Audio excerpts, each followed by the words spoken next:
दुर्फशानी ने तरीक़त रोको दरिया कर दिया, दुर्फशानी ने तरीक़त रोको दरिया कर दिया, दिल को रोशन कर दिया, आँखों को बीना कर दिया।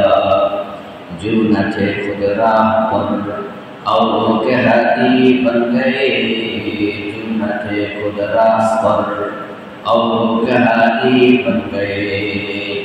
क्या नजर थी उसमें जब वो लोगों को मसीहा कर दिया। সকলে মুহাব্বতের সাথে একবার দুরূদ ইব্রাহিম পাঠ করি।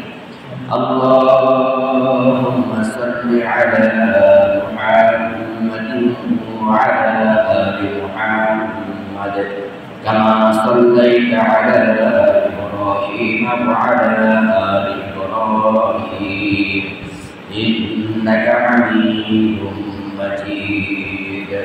আল্লাহুম্মা বারিক আলা محمد وعلى آل محمد كما باركت على إبراهيم وعلى آل إبراهيم إنك حميد مجيد. قالوا سبحانك لا علم لنا إلا ما علمتنا إنك أنت العليم الحكيم. قالوا سبحانك لا علم لنا إلا ما علمتنا إنك أنت العليم الحكيم. قالوا سبحانك لا علم لنا إلا ما علمتنا إنك أنت العليم الحكيم. معزز محترم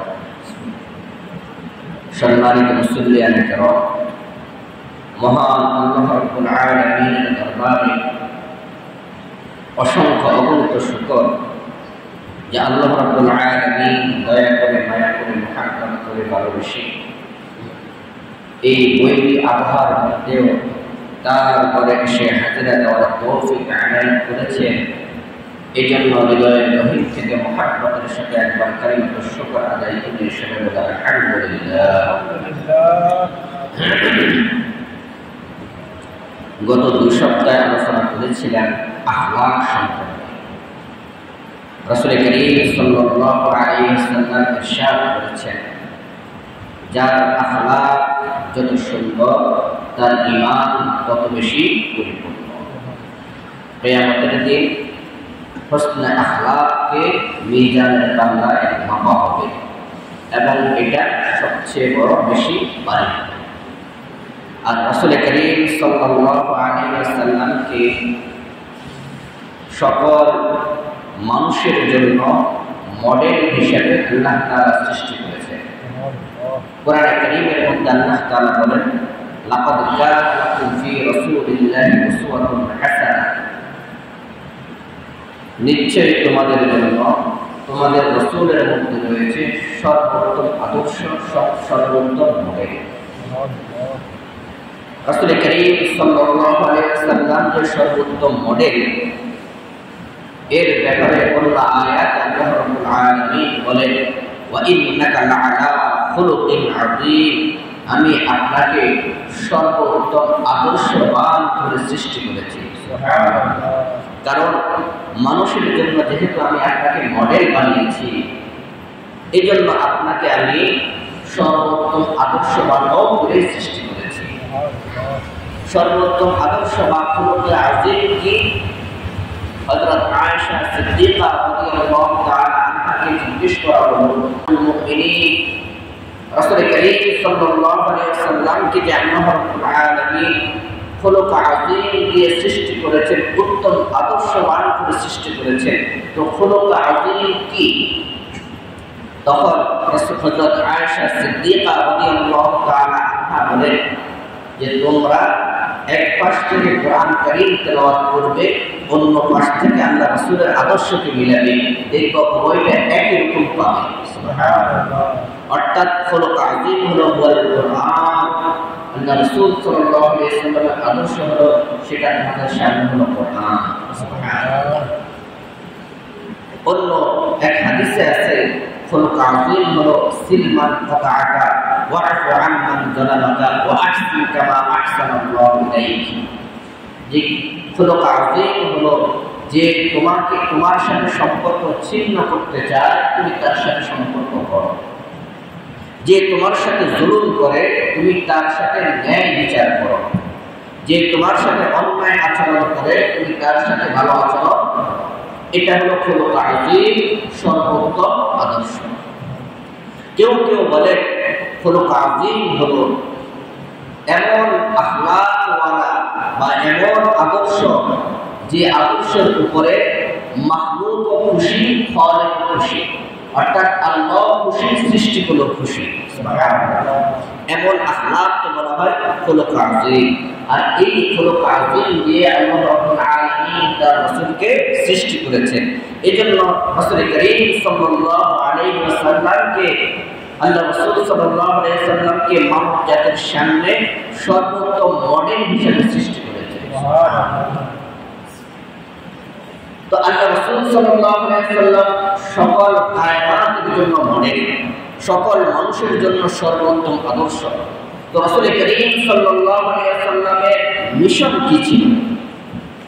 আল্লাহ রাসূল সাল্লাল্লাহু আলাইহি ওয়াসাল্লামের মিশন ছিল জাহান্নামী মানুষদেরকে জান্নাতমুখী করা। আল্লাহ তাআলা মানুষদেরকে আল্লাহ তাআলার সাথে সম্পর্ক গড়ে তোলা।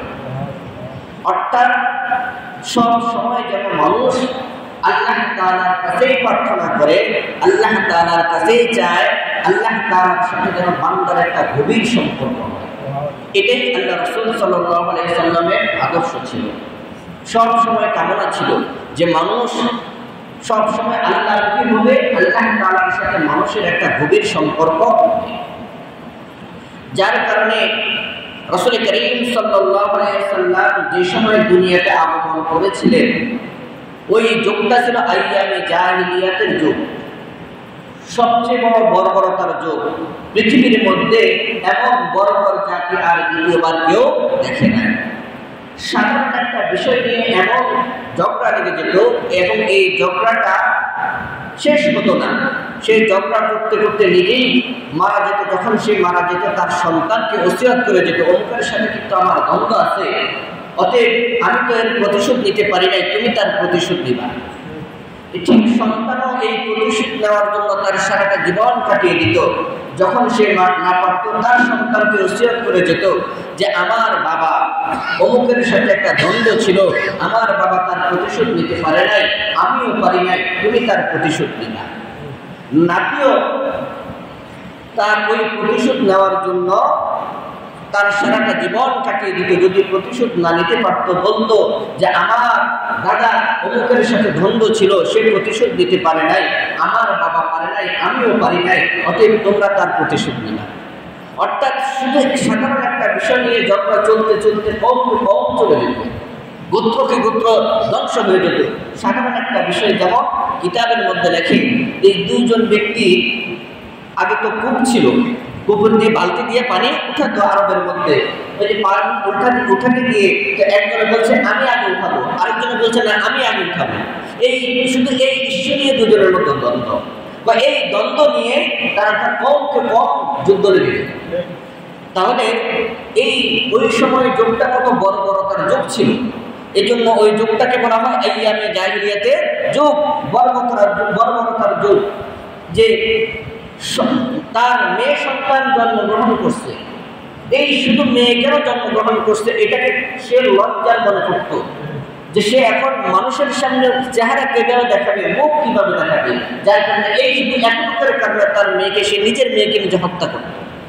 কিতাবের মধ্যে এরকম একজন লেখে যে একজন সাহাবী যখন সে ইসলাম গ্রহণ করছে, গ্রহণ করার পরে বলল ইয়া রাসূলুল্লাহ, আমি এত জঘন্য অপরাধী, এই অপরাধ কি আমার ক্ষমা হবে?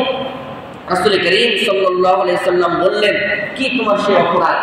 ওই সাহাবী বলল ইয়া রাসূলুল্লাহ, আমাদের সময় তো মহিলা মেয়ে জন্মগ্রহণ করা অন্যায় ছিল, আমি আমার স্ত্রীর গর্ভে সন্তান দিয়ে আমি চলে গেছি, ব্যবসার উদ্দেশ্যে দূর দেশে ব্যবসার উদ্দেশ্যে চলে গেলাম।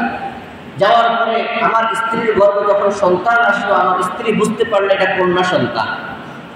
যখন ভূমিষ্ঠ হলো তখন সে নিজের কাছে না রেখে তার নানার বাড়িতে মধ্যে পাঠিয়ে দিয়েছে। এখন সে যখন আসলো জিজ্ঞেস করলো, বললো না আমার কোনো সন্তান হয় না, যেটা হচ্ছে সে মারা গেছে, স্বীকার করলো। এখন সে ওই মেয়েটা তার নানার বাড়িতে লালিত পালিত হচ্ছে।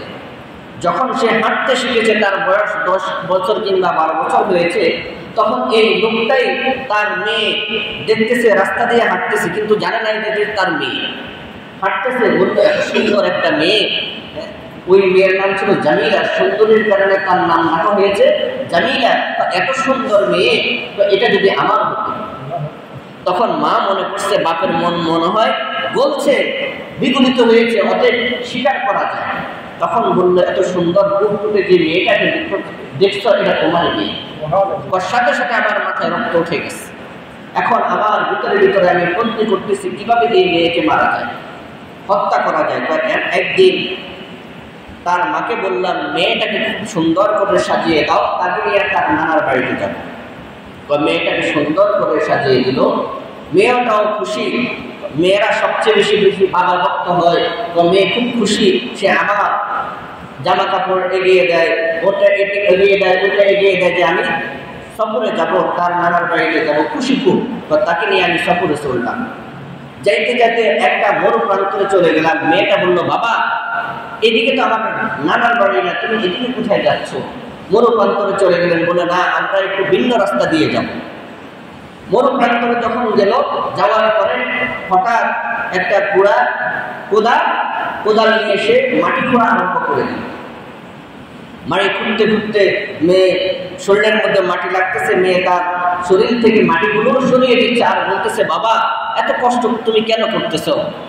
মরু প্রান্তর, আশেপাশে কোনো জনমানব নাই, গাছপালা নাই, রৌদ্র, আরবের মধ্যে তো তীব্র গরম।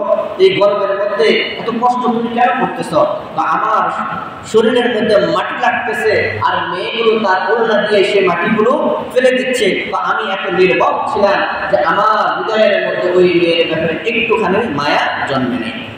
যখন গর্ত পরিপূর্ণ হয়ে গেছে, হঠাৎ একটা ধাক্কা দিয়ে আমি মেয়েটাকে ফেলে দিলাম। তখন মেয়েটা বলল, বাবা বুঝতেছি তুমি আমাকে হত্যা করার জন্য এই গর্তটা খনন করেছো। বাবা আমি জিন্দেগিতে কোনোদিন তোমাকে বাবা বলে স্বীকার করবো না, তারপর আমাকে জানটা ভিক্ষা দাও। তো আমি দিলাম না, উপর থেকে মাটি দিয়ে মাটি চাপা দিয়ে দিলাম। যখন তার শুধু চেহারাটা দেখা যায়, তখনও মেয়েটা বলল, বাবা জিন্দেগিতে কোনোদিন তোমাকে বাবা বলে স্বীকার করবো না, এমনকি আমার যে বাড়ি, এই বাড়ির দিকেও কোনোদিন আমি যাবো না, তারপর তুমি আমার প্রাণটা বাঁচিয়ে রাখো। আমি বাঁচিয়ে রাখলাম না, একটা পাথর দিয়ে মেয়েটার চেহারার মধ্যে মারলাম। মুহূর্তের মধ্যে মেয়েটা মারা গেল। ইয়া রাসূলুল্লাহ, এই অপরাধ কি আমার মাফ হবে কিনা? রাসূল করিম সাল্লাল্লাহু আলাইহি ওয়াসাল্লাম তার ঘটনা শুনে রাসূলের চেহারা দিয়ে, চোখ দিয়ে অশ্রু বেয়ে গায়ে মোবারক ভিজে গেল। রাসূল করিম সাল্লাল্লাহু আলাইহি ওয়াসাল্লাম বলেন, ইসলাম ইয়াহদুমু ক্বাবলাহু, যে ইসলাম গ্রহণ করার পরে তোমার আগে যত গুনাহ ছিল সকল গুনাহগুলো মাফ হয়ে যায়। আল্লাহ রাব্বুল আলামিন তোমার এই গুনাহকেও মাফ করে দিবেন। সুবহানাল্লাহ। তো আহলে আরব ওই সময়কার যুগটা কত বর্বর ছিল যে সে তার মেয়ে সন্তান জন্মগ্রহণ করছে, মানুষের সামনে সে চেহারা কিভাবে দেখাবে, শুধু এই লজ্জায় সে নিজের সন্তানকে হত্যা করত। কত বর্বরতার যুগ ছিল।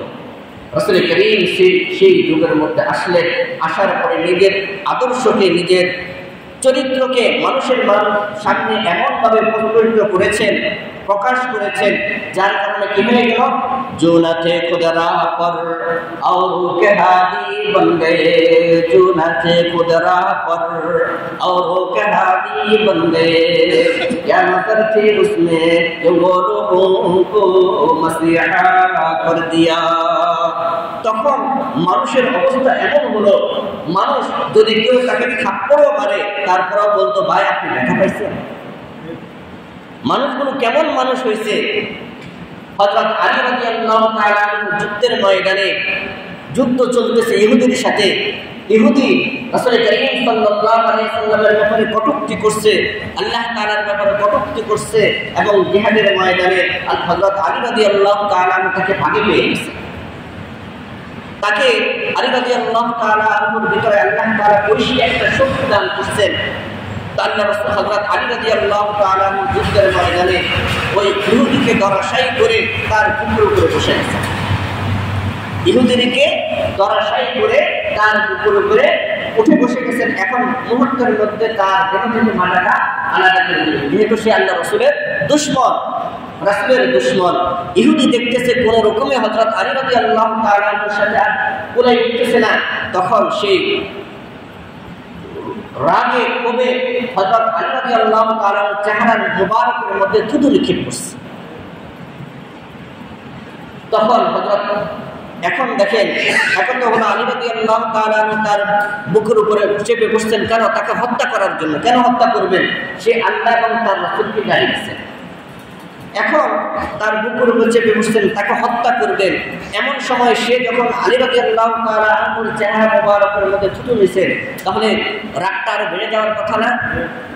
আমরা হলে কি করতাম? তাকে যদি 2 মিনিট পরে হত্যা করার কথা ছিল, 2 মিনিট আগে হত্যা করতাম। হযরত আলী রাদিয়াল্লাহু তাআলার সাথে সাথে ওই লোকটাকে ছেড়ে দিয়েছেন। ওই ইহুদি কতবার হয়ে গেল, ব্যাপারটা কি? যে তোমার তো আরো বেশি রাগ আর ক্ষোভ হওয়ার কথা, আমাকে আরো তাড়াতাড়ি হত্যা করার কথা, তুমি আমাকে ছেড়ে দিছো কেন? হযরত আলী রাদিয়াল্লাহু তাআলা বলেন, দেখো তোমার সাথে আমার ব্যক্তিগত কোনো দুশমনি নেই। তুমি আল্লাহ রাসূলকে গালি দিয়েছ, আল্লাহ তাআলাকে গালি দিয়েছ, এজন্য জিহাদের ময়দানে আমি তোমার সাথে যুদ্ধ করার জন্য আসছি। এটা একমাত্র আল্লাহকে খুশি করার জন্য। এখন যুদ্ধের ময়দানে তুমি ধরাশায়ী হয়ে গেছো, আমি তোমাকে হত্যা করবো কেন? আল্লাহকে খুশি করার জন্য। তুমি আল্লাহর দুশমন, এই জন্য। বা তুমি আমার চেহারার মধ্যে থুতু দিছো, তার মানে এখন যদি আমি তোমাকে হত্যা করি তাহলে এটা ব্যক্তিগত স্বার্থ হয়ে যাবে। বুঝে যে এখন যদি আমি তোমাকে হত্যা করি তাহলে এটা কি হয়ে যাবে? ব্যক্তিগত স্বার্থ হয়ে যাবে। কিয়ামতের মাঠে যদি আল্লাহ তাআলা আমাকে বলেন, ও আলী, তুমি কেন ব্যক্তিগত স্বার্থের জন্য তাকে হত্যা করলা? সাথে সাথে আমি তোমাকে এই জন্য ছেড়ে দিলাম। তখন ওই ইহুদি বলল, যা ইসলাম এত সুন্দর যে সাধারণ একটা বিষয় যদি তোমরা আল্লাহ তাআলার সন্তুষ্টির জন্য সাধারণ একটা বিষয় যদি ত্যাগ করতে পারো, তাহলে এই ইসলাম কতই না সুন্দর। অতএব তাড়াতাড়ি আমার দিকে হাত প্রসারিত করে কালিমা পড়ে আমাকে মুসলমান বানিয়ে নাও। সুবহানাল্লাহ।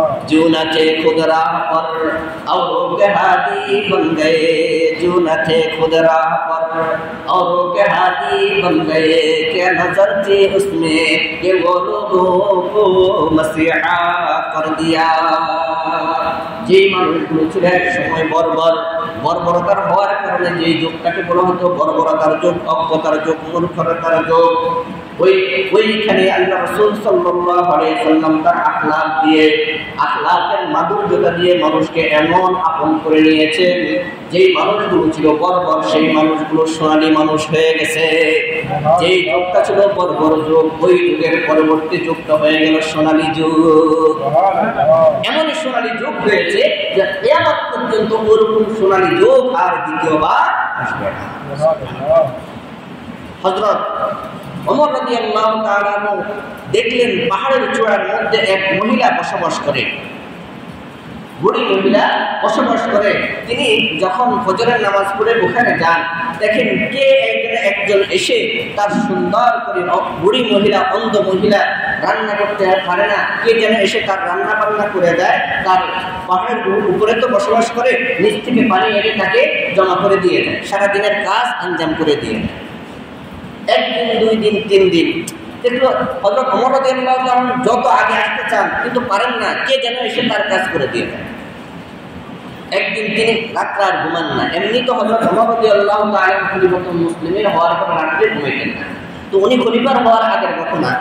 তো দেখলেন কে যেন এসে কাজ করে দিয়ে যায়। তখন এক রাত তিনি আর ঘুমান নাই, না ঘুমিয়ে পাহারা দিতেছেন এই মহিলাকে কে এসে কাজ করে দিয়ে যায়। দেখলেন যখন তাহাজ্জুদের সময় হয়, এখন গভীর হয়ে গেছে, কে যেন একজন এসে ঘুমটা করে এসে ঘুমটা চাদর আবৃত এসে পাহাড়ের চূড়ায় উঠলো, ওই মহিলাকে সুন্দর করে রান্না বান্না করে দিয়ে গেল, দূর থেকে পানি কলসি দিয়ে পানি এসে তাকে দিয়ে গেল। যখন যাচ্ছে আর চাপটা মেরে ধরলেন, কে তুমি ভাই, কে তুমি ভাই, কোনদিন আমি তোমার আগে মহিলার খেদমত করতে পারি না, তুমি কে ভাই, প্রতিদিন এসে তার খেদমত করে দিয়ে যাও। চাদর সরিয়ে চেহারা দেখে তিনি অস্থির হয়ে গেছেন, এরকম সম্ভব? তখনকার খলিফাতুল মুসলিমিন হযরত আবু বকর রাদিয়াল্লাহু তাআলা ছিলেন ওই ব্যক্তিটা।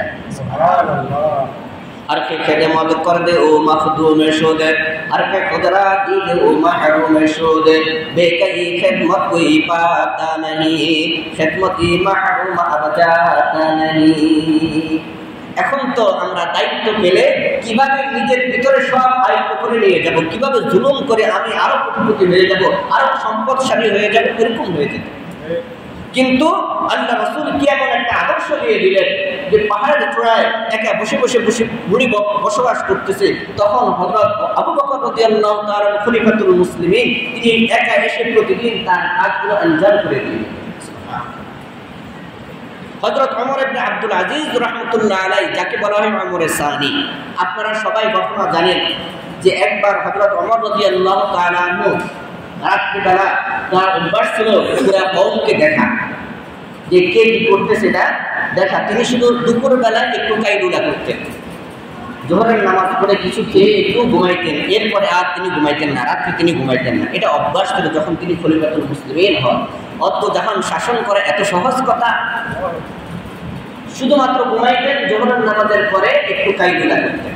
আল্লাহ রাসূল সাল্লাল্লাহু আলাইহি সাল্লাম বলেন, কেউ যদি সুন্নত তরিকায় জোহরের নামাজের পরে খানা খাওয়ার পরে একটু ঘুমায়, আল্লাহ তাআলা তাকে 80 বছর নফল ইবাদতের সওয়াব দান করবেন। সুবহানাল্লাহ। এজন্য হযরত ওমর রাদিয়াল্লাহু তাআলা অভ্যাস ছিল জোহরের নামাজ পড়ে খানা খেয়ে একটু কাইলুলা করতেন, শুইতেন, আর রাত্রিবেলায় তার কওমকে দেখতেছেন একটা যুক্তি থেকে মা মেয়ের আওয়াজ আসতেছে।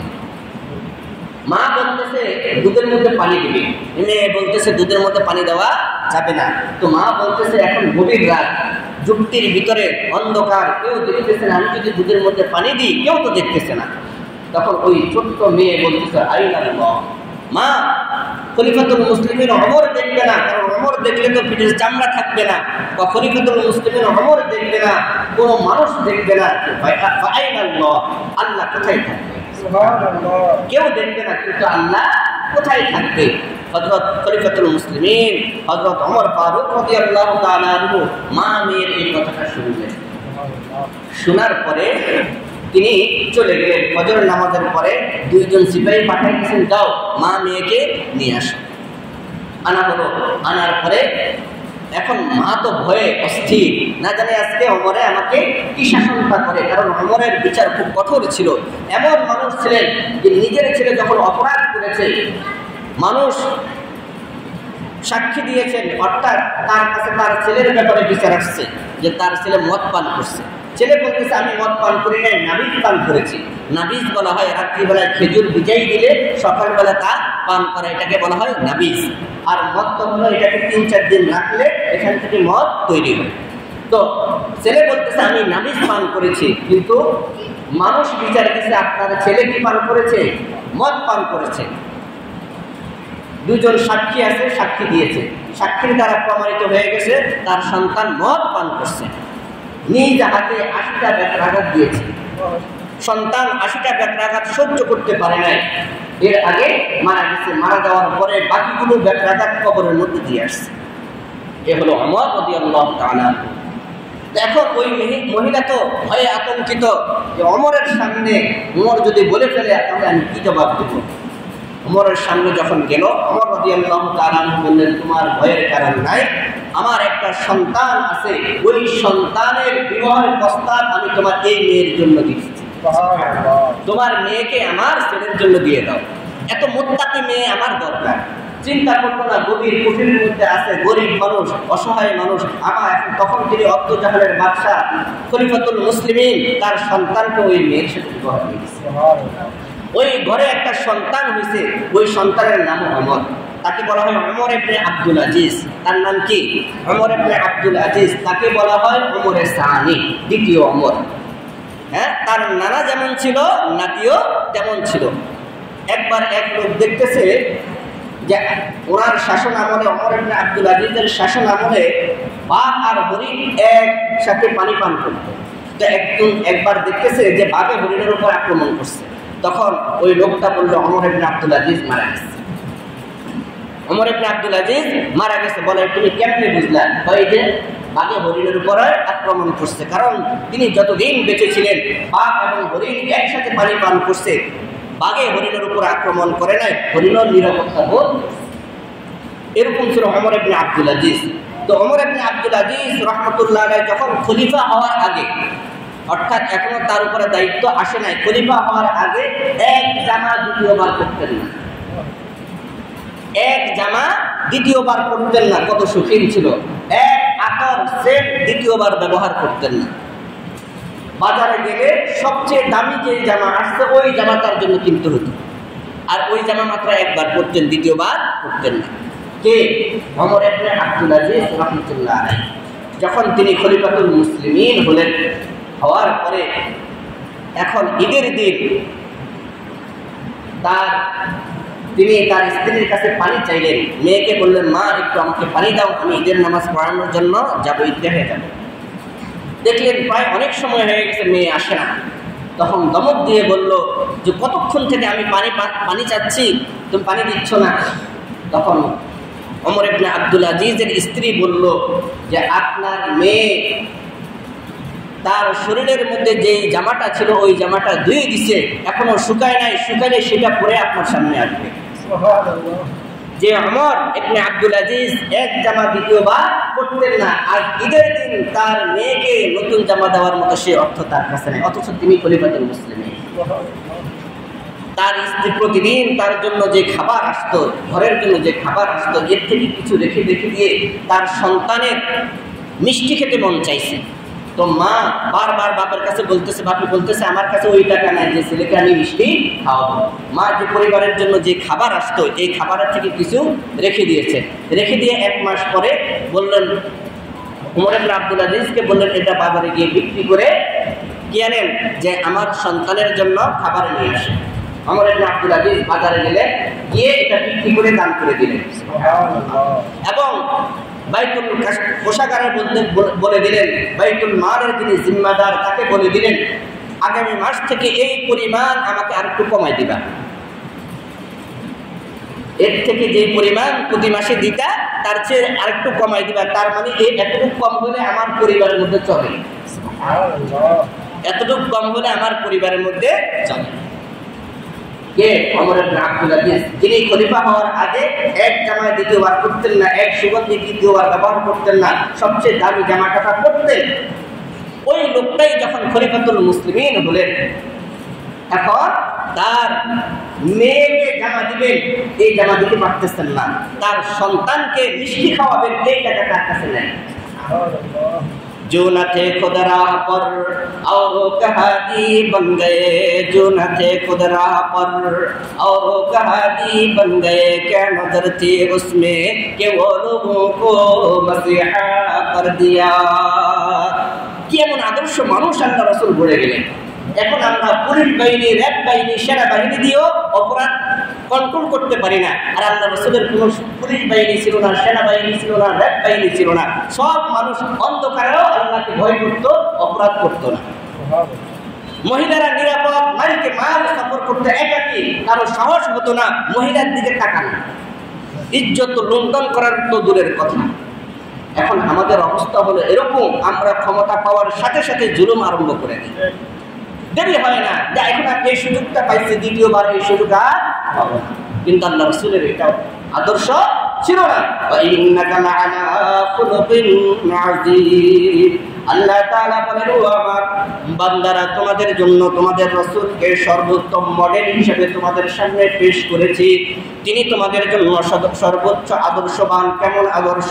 ওয়া ইন্নাকা লাআলা খুলুকিন আযীম। তাকে আমি সর্বোৎকৃষ্ট আদর্শ দান করেছি, সর্বোৎকৃষ্ট মানুষ বানিয়েছি। আল্লাহ রসুলের খাবারের কোনো দরকার ছিল না, তিনি না খাইলেও চলতেন। আল্লাহ রসুলের খাবারের কোনো দরকার ছিল না, তিনি না খাইলেও চলতেন। তারপর তাকে খাবার ব্যবস্থা করছে কেন? মানুষ যেন এই কথা না বলতে পারে রাসূল তো রাসূল ছিলেন, তার খাবারের তো কোনো দরকার ছিল না, আমাদের তো খাবারের দরকার, এই জন্য আমরা অপরাধ করি। এই জন্য আল্লাহ রসুলের খাবার দরকার ছিল না, তারপরে তিনি খাবার খাইতেন, নিজ হাতে বাজার করতেন। কেন? মানুষ যেন এই কথা না বলতে পারে তিনি তো রাসূল, তার সব ব্যবস্থা হয়ে যায়, আমরা তো মানুষ, আমরা আমাদের নিজেরটা নিজে করতে হয়, এই জন্য আমরা অপরাধ করি। এই কথা বলার যেন সুযোগ না থাকে। আল্লাহ পৃথিবীর মধ্যে এমন মানুষ দ্বিতীয়বার পাওয়া যাবে না যিনি খলিফাতুল মুসলিমিন, যিনি যদি বলতেন এই পাহাড়টা আমার জন্য স্বর্ণ হয়ে যাও, পাহাড়টা স্বর্ণ হয়ে যেত, এমন একটা মানুষের উপর যাকাত ফরজ হয় নাই। এমন একজন মানুষের উপর কি হয় নাই? যাকাত ফরজ হয় না। ব্যাপারটা বুঝতেছেন? কেন? তিনি মানুষের মাঝে এমন আদর্শ বা মানুষ বানানোর চেষ্টা করেছেন। কেন? যে মানুষের অন্তরে যেন আল্লাহ তাআলার ভয় থাকে, আর আল্লাহ তাআলার ভয় থাকলে মানুষ কখনো গুনাহ কাজ করবে না। আর আল্লাহর ভয় না থাকলে আপনি পুলিশ বাহিনী, র্যাব বাহিনী, সেনাবাহিনী দিয়েও অপরাধ কন্ট্রোল করতে পারবেন না। এই জন্য আমাদের উচিত হলো আল্লাহর ভয় সদা সর্বদাই অন্তরে, এই আল্লাহর ভয় সদা সর্বদা অন্তরে আনার জন্য সর্বোত্তম ফর্মুলা আল্লাহ রাসূল বলে দিয়েছেন। সর্বোত্তম ফর্মুলা কি? সব সময় আল্লাহর জিকির করবা। সব সময় কি করবা? আল্লাহ তাআলা জিকির করবা। এক সাহাবী এসে আল্লাহ রাসূল হযরত আব্দুল্লাহ ইবনে বুসর রাদিয়াল্লাহু তাআলা আনহু থেকে বর্ণিত তিরমিজি শরীফের হাদিস, এক সাহাবী এসে আল্লাহ রাসূলকে বললেন, ইয়া রাসূলুল্লাহ, কত আমল, ইসলাম কত বিশাল, এত সব উপর আমল করতে পারবো না ইয়া রাসূলুল্লাহ, সংক্ষিপ্ত একটা আমল আমাকে শিখিয়ে দেন, যে আমলটা করলে বাকি সব ইসলামের উপর আমল করাটা আমার জন্য সহজ হয়ে যাবে। ওই সাহাবীকে আল্লাহ রাসূল বললেন, বাস তোমার জিহ্বাকে সব সময় জিকিরের দ্বারা ভিজা রাখো। সুবহানাল্লাহ। হ্যাঁ, অনেকের প্রশ্ন হতে পারে যে অপরাধ কিভাবে জিকির কন্ট্রোল করবে? আপনি যখন বারবার তাসবিহগুলো পাঠ করবেন, আপনার অন্তরের সাথে মুখের সাথে একটা কানেকশন হয়ে যাবে, আর কানেকশন হয়ে গেলে আল্লাহ তাআলার সাথে একটা কানেকশন হয়ে যাবে। সুবহানাল্লাহ। আল্লাহ তাআলা বলেন, বান্দা তুমি কি আমাকে একবার ডাকলে আমি 100 বার তার জবাব দিই। ডাকছে একবার, কয়বার জবাব দেন? উদউনি আস্তাজিব লাকুম, তুমি ডাকবে একবার, আমি 100 বার জবাব দেব। বান্দা আমাকে কেন ডাকছো? তখন যখন সুবহানাল্লাহ, আলহামদুলিল্লাহ, লা ইলাহা ইল্লাল্লাহ, আল্লাহ জিকির করো, তার মানে তুমি আমাকে ডাকতেছো, তখন সদা সর্বদা আমি তোমার পাশে উপস্থিত। তাহলে তুমি কেমনে জাহান্নামে যাবে? সহজ ফর্মুলা বাতাই দিলেন কি? বেশি বেশি করে জিকির করে আল্লাহ তাআলা কি করো? হ্যাঁ, জিহ্বাকে ভিজিয়ে রাখো। হাদিস শরীফের মধ্যে কি আজীব হাদিস, আরেকটা হাদিস আসছে, প্রতিদিন সকাল সন্ধ্যা 100 বার করে লা ইলাহা লা হাওলা ওয়ালা কুওয়াতা ইল্লা বিল্লাহ করো। কেমন একটা সোজা তাসবিহ। আল্লাহ রাসূল সাহাবীকে বলতেছেন, আবু দারদা রাদিয়াল্লাহু তাআলা থেকে হাদিস, তিরমিজি শরীফের হাদিস, আল্লাহ রাসূল বলতেছেন, ও আমার সাহাবীরা, আমি কি তোমাদেরকে জান্নাতের খাজানা বাতাই দিব? জান্নাতের খাজানা বলে দিব?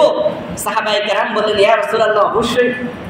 তখন আল্লাহ রাসূল বলেন, প্রতিদিন সকাল সন্ধ্যা লা হাওলা ওয়ালা কুওয়াতা ইল্লা বিল্লাহ করবা। এটা হলো জান্নাতের খাজানা, ধনভাণ্ডারের খাজানা। দুনিয়ার লাভ হলো কি? এটা তো জান্নাতের খাজানা। দুনিয়ার লাভ হলো কি? অন্তত কমপক্ষে 99টা রোগ থেকে তুমি নিরাপদ থাকবা। কয়টা রোগ? নিরাপত্তা রোগ। সবচেয়ে উৎকৃষ্ট রোগ হলো কলবের রোগ। 99টা রোগের মধ্য থেকে একটা হলো কি? কলবের রোগ। অর্থাৎ এই লা হাওলা ওয়ালা কুওয়াতা ইল্লা বিল্লাহ যদি সকাল সন্ধ্যা 100 বার করে পড়ো, তাহলে কোনোদিন তোমার হার্টের রোগ হবে না। সুবহানাল্লাহ। কোনোদিন তোমার হার্টের রোগ হবে না। আল্লাহ তাআলা আমাদের সকলকে আমল করার তৌফিক দান করুন। সবাই বলেন আমিন।